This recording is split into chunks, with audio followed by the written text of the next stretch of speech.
Hello.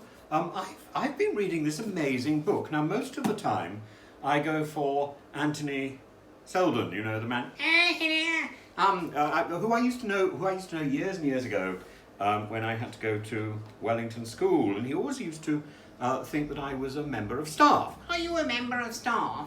Well, I know I wasn't a member of staff. I did seem to be there rather a lot. But this is almost better than any of the Seldon books about prime ministers. This is by Tom Bower. And I'll just give you one really good example of something that has stood out for me. When Stevenson, the policeman, resigned, Boris comes out with the most extraordinary statement, and he seems to have forgotten that he said this, because it bears no relation at all to what's been going on recently. He says on Sunday the 17th of July, Stevenson resigned. This will go down as the most honourable resignation since Carrington. Boris told Stevenson, the fourth commissioner in 10 years, referring to the Foreign Secretary's resignation in 1982 for failing to anticipate the Argentine invasion of the Falkland Islands.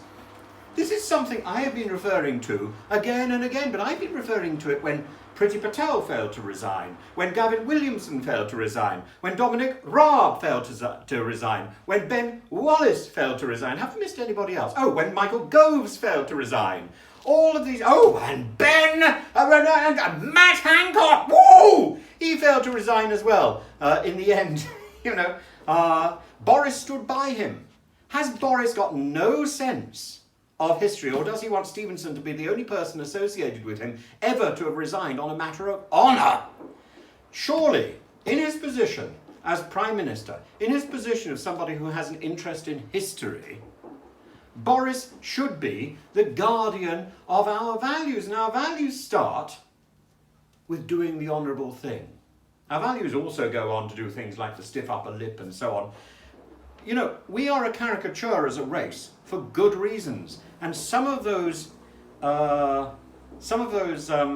features of our national personality are to be commended.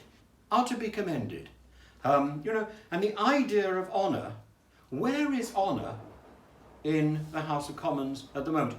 I am not one, and having read this book now, I would commend it hugely. Having read this book, I would say Boris is a man of honour. But he's a tragic hero. He has been dumped by his own ego, by his own ambition, and by his own hesitation. We know he hesitates. We know he hesitated about whether to choose Brexit or not Brexit.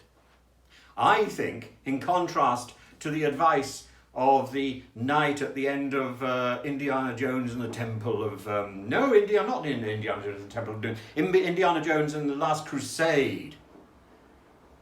Boris did not choose wisely.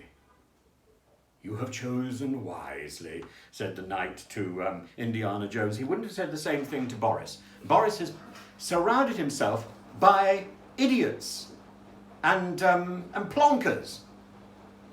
And it's really sad. So Boris is a man of intellect. Boris is a man of skill. And he's surrounded himself by puppets of inadequacy. In contrast, I think Theresa May was not a person of skill. Theresa May was a pen pusher who's probably never had an original idea in her life. But there is something to be said for having a pen pusher in number 10, because a pen pusher would have pushed these plonkers out of the way. And Boris can't. Because Boris has the intellect to always see another side. That is Boris's downfall. Bye-bye.